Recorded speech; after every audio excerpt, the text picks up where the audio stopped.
Somewhere in the English Midlands, there is a tree that people still refuse to walk past after dark. It isn't cursed. It isn't haunted. Or at least, nobody can prove that it is. But for 80 years, that tree has kept a secret that the police, the newspapers, and MI5 itself could never fully unravel.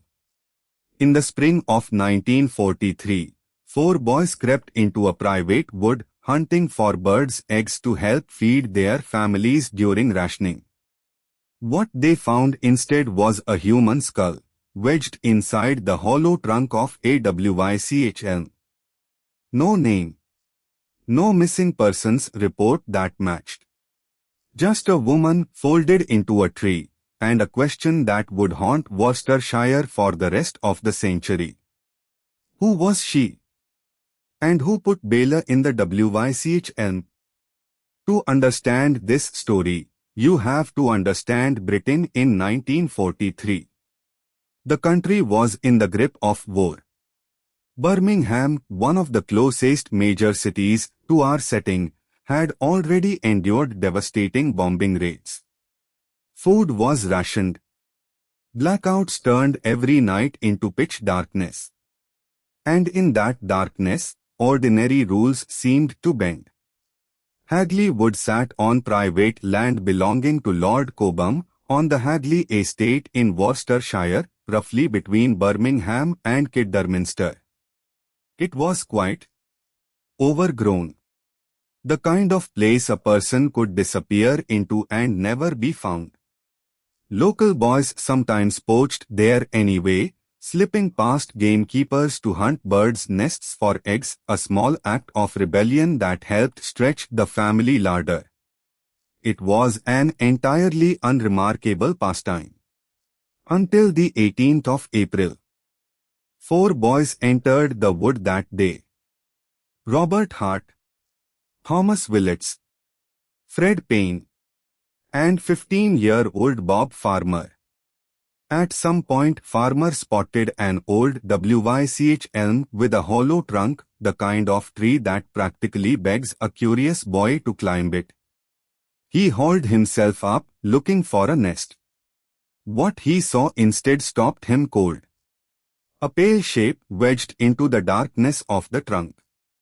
At first he thought it might be a bird's skull or an abandoned animal bone. Then he looked closer.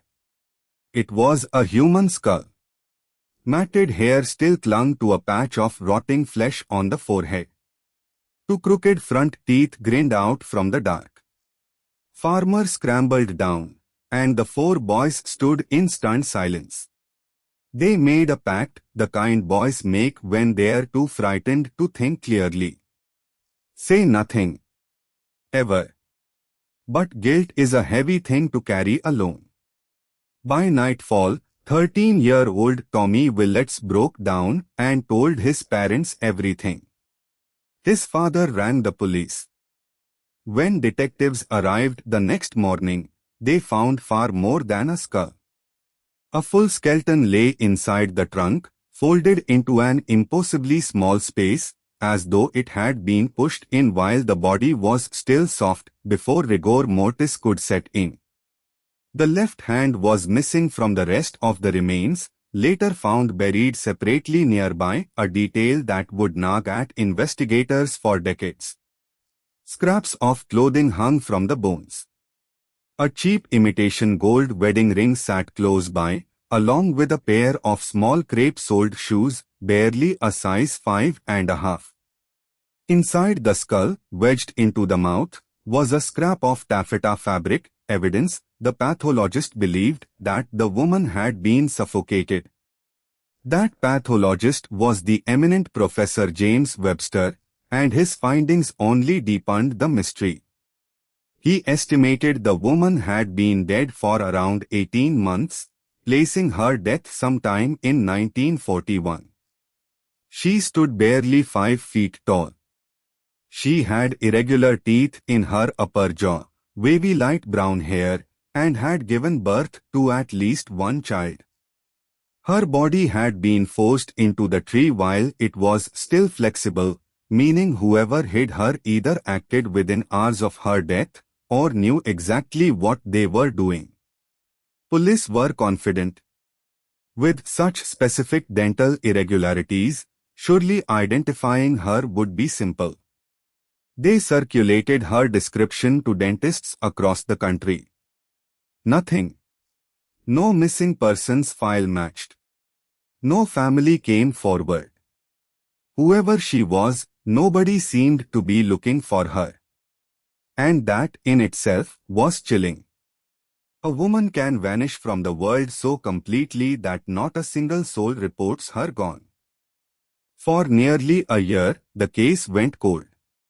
Then, in the winter of 1943, something strange began appearing on walls around the West Midlands. Chalked graffiti scrawled in the dead of night, always in the same hand. The first read, "Who put Lubella down the Wych Elm?" Days later, another appeared, "Hagley Wood Baler." Then finally, the message that would define the case forever, "Who put Baler down the Wych Elm, Hagley Wood?" The writing was too high for children to have done it.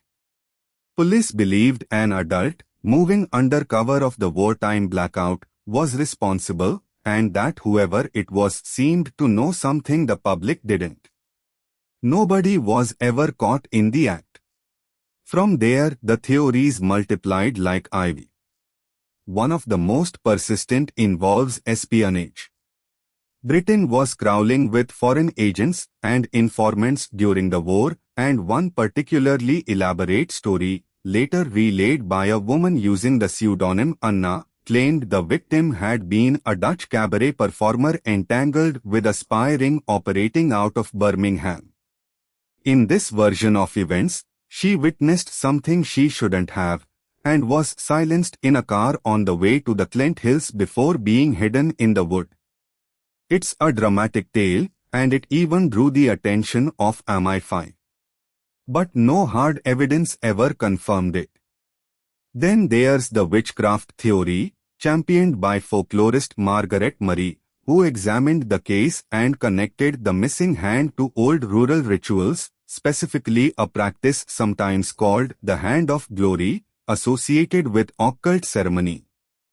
Murray speculated Bela might have been the victim of a black magic killing carried out by a local coven. It's the theory that gave the case its supernatural flavor, and the one that still draws ghost hunters and true crime tourists to Hagley Wood today. Adding fuel to the fire, police records later revealed that in 1941, right around the time Bela is believed to have died, to separate witnesses reported hearing a woman screaming uncontrollably somewhere in Hagley Wood. Officers were sent to investigate at the time. They found nothing, and the sound was written off as foxes. In hindsight, it's one of the most haunting details in the entire case. More than 80 years later, Bela has never been identified. Her remains were reburied, her killer, if one was ever caught, was never named, and the Wych Elm itself is long gone, destroyed by disease decades ago. But the mystery refuses to die. Researchers, genealogists, and amateur detectives still comb through wartime records, hoping some overlooked clue will finally give this woman back her name. Until then, she remains exactly as the graffiti left her, a question scratched into a wall, never fully answered. Was she a spy? A victim of ritual murder? Or simply an ordinary woman who crossed the wrong person on an ordinary night in 1941? We may never know. But if you want to keep chasing Britain's darkest unsolved mysteries with us, make sure you are subscribed, because there are far stranger stories still waiting in the dark. See you in the next one.